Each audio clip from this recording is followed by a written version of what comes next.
Patrios. Poyos.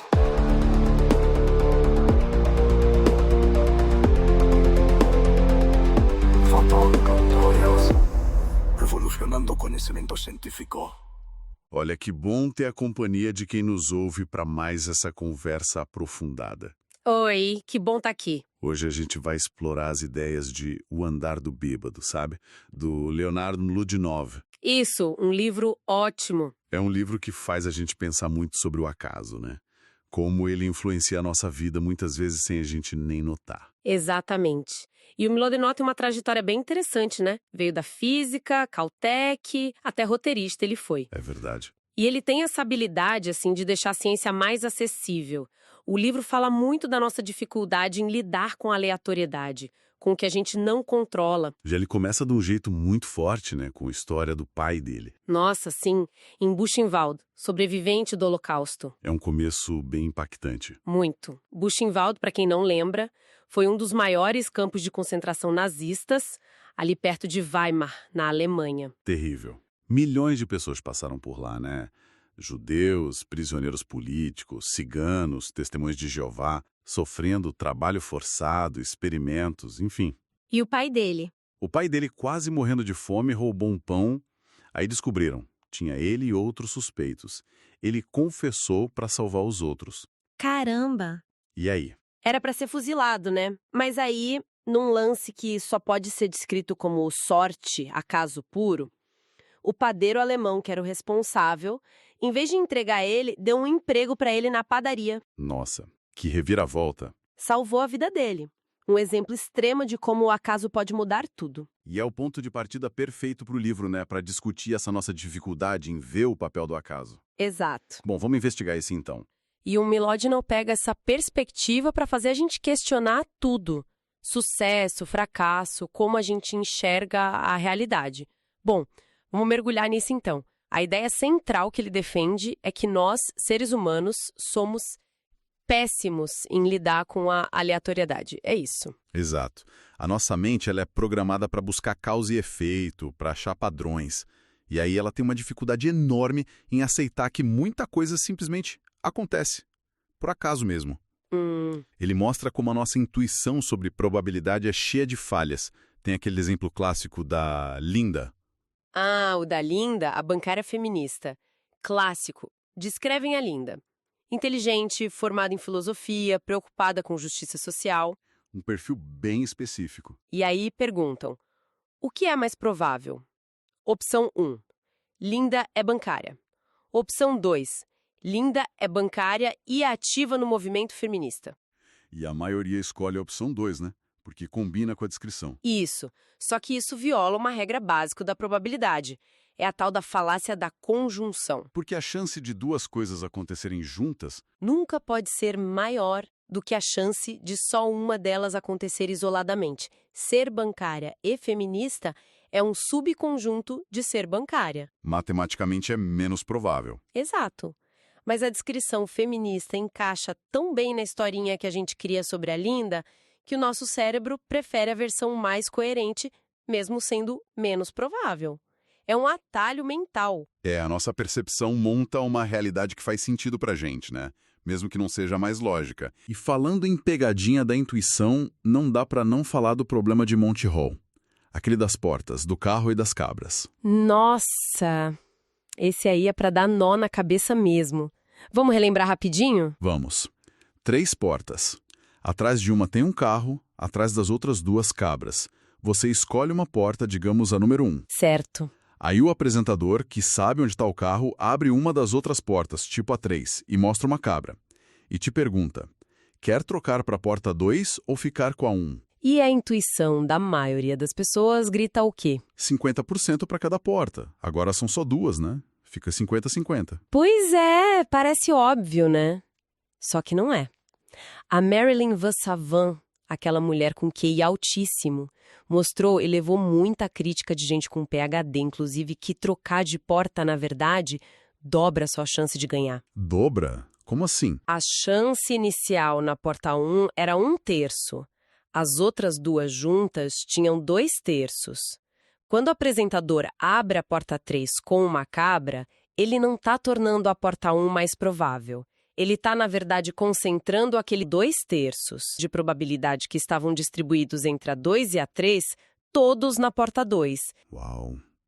É contraintuitivo demais. A informação que o apresentador dá ao escolher qual porta abrir muda tudo. Muda tudo. É um exemplo perfeito de como a nossa intuição lida mal com probabilidade condicional. E essa dificuldade toda com acaso, ela não fica só nesses exemplos, né? A gente vê isso no mundo real o tempo todo. Com certeza. Imagina nos esportes, quando demitem um técnico depois de uma sequência ruim. Totalmente. Ou nos negócios. O Mlodinow cita casos como o Gary Wendt na Conseco, que foi de herói a vilão super rápido, ou a Sherry Lansing na Paramount, que teve muito sucesso, mas ele argumenta que uma parte enorme foi sorte, timing, fatores fora do controle dela.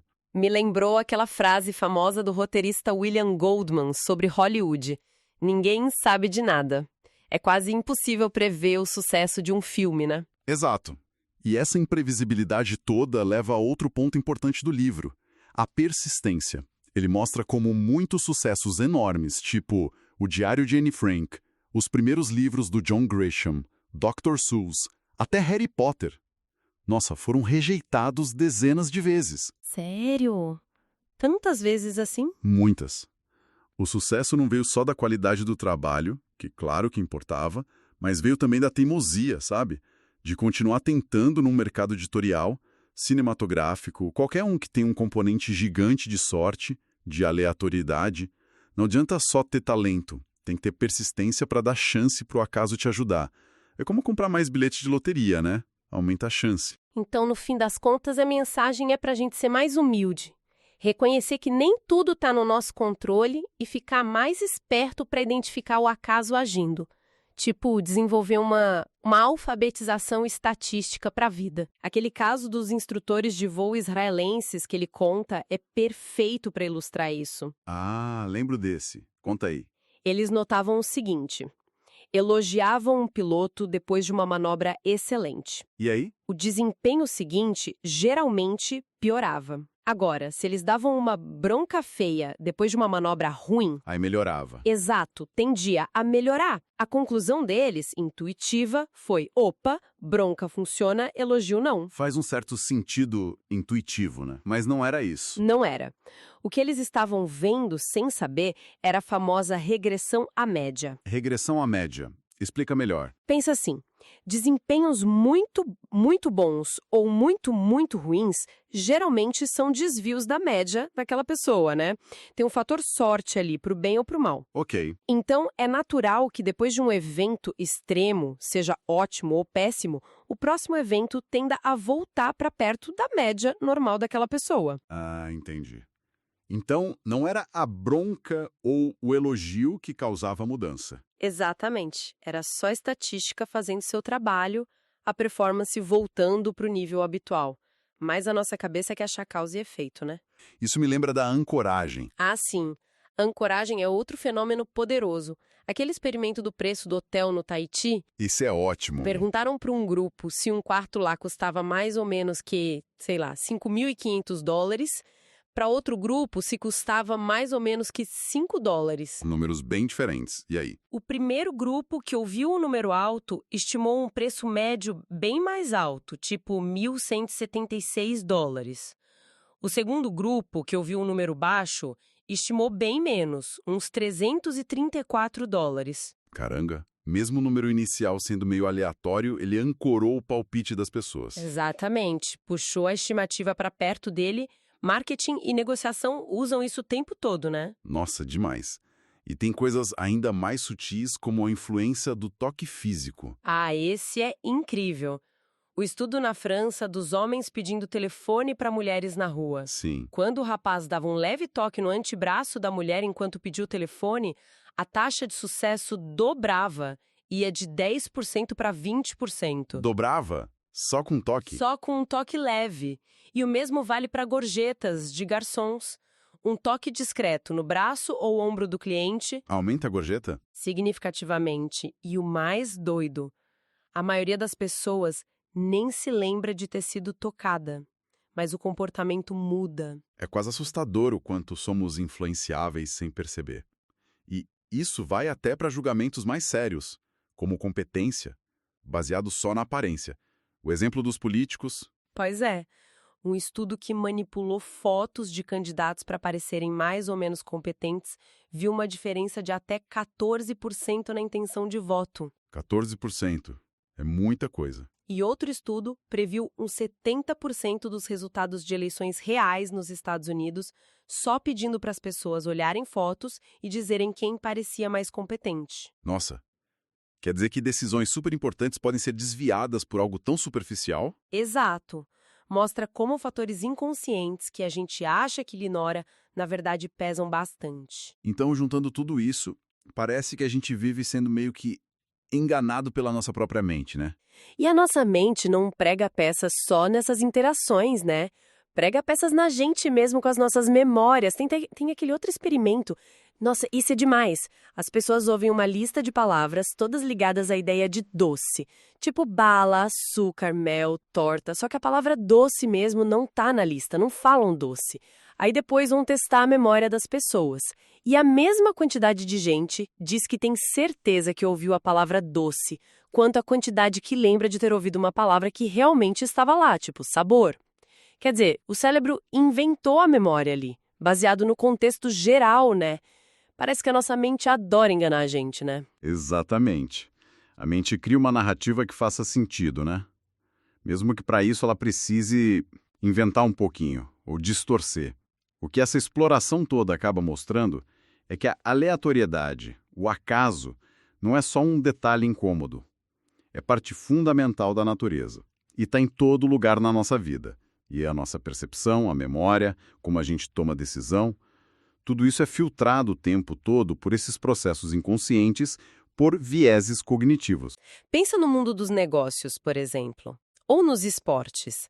Um time vai mal, demitem o técnico. Uma empresa tem resultados ruins, trocam o CEO. Sim, a culpa ou o mérito vai todo para a pessoa no comando. Exato. Molodinov cita o caso do Gary Wendt. Foi um herói na G Capital, aí foi para Conseco, as ações dispararam e depois tudo ruiu. Foi tudo culpa ou mérito dele? Ou o acaso e a regressão à média tiveram um papel gigante ali? É uma pergunta difícil. E em Hollywood, então? O roteirista William Goldman tinha aquela frase famosa. Ninguém sabe nada. Exato. Sobre prever qual filme vai ser um sucesso. Impossível prever com certeza. A história da Sherry Lansing na Paramount também ilustra isso, né? Sim, ela foi demitida e logo depois o estúdio teve um ano incrível com filmes que ela mesma tinha aprovado antes de sair. Mostra como é difícil separar o joio do trigo, o que é habilidade e o que é, bom, sorte ou timing. Isso também se conecta com outros vieses que a gente tem, né? O livro fala de alguns. O viés de disponibilidade. Assim, a gente julga a probabilidade de algo acontecer baseado em quão fácil é lembrar de um exemplo daquilo, né? Principalmente se for um exemplo muito marcante, muito vívido. E o viés de confirmação, a nossa tendência de procurar e dar mais valor para a informação que confirma o que a gente já acredita. Exatamente. Esses vieses todos, junto com essa nossa dificuldade, digamos, inata, com a matemática da incerteza, que, aliás, demorou séculos para ser formalizada, né, com Cardano, Pascal, Bernoulli, tudo isso, faz da gente, intuitivamente, péssimos intérpretes da realidade quando o acaso entra na jogada. Então, a grande lição que fica talvez é que sucesso não é só mérito e fracasso não é só incompetência. O fator aleatório está sempre ali misturado. Sim, a imagem do andar do bêbado é essa. A gente está sempre sendo empurrado para lá e para cá por forças aleatórias que a gente nem percebe. E a gente tende a criar narrativas muito lineares, muito causais para explicar o que acontece. Vemos ordem onde muitas vezes tem mais é caos. E reconhecer isso, olhar o mundo por essa lente da aleatoriedade, como o Mlodinow propõe, pode ajudar a gente a navegar melhor na vida, talvez. Eu acho que sim. E leva a uma reflexão final, né? Se a gente aceitar mais essa ideia do andar do bêbado, como é que isso muda a nossa reação aos altos e baixos? Boa pergunta. Talvez traga um pouco mais de resiliência quando as coisas dão errado, sabe? Entender que nem tudo foi culpa nossa. E, por outro lado, talvez mais humildade quando as coisas dão certo, reconhecendo que a sorte também teve seu papel ali. Faz sentido. É um convite, talvez, a julgar menos pelos resultados finais, que são muito influenciados pelo acaso, e focar mais na qualidade do processo, das decisões, do esforço, mesmo sabendo que tem muita coisa que a gente não controla. Conhecimento Trials Conhecimento revolucionando conhecimento científico.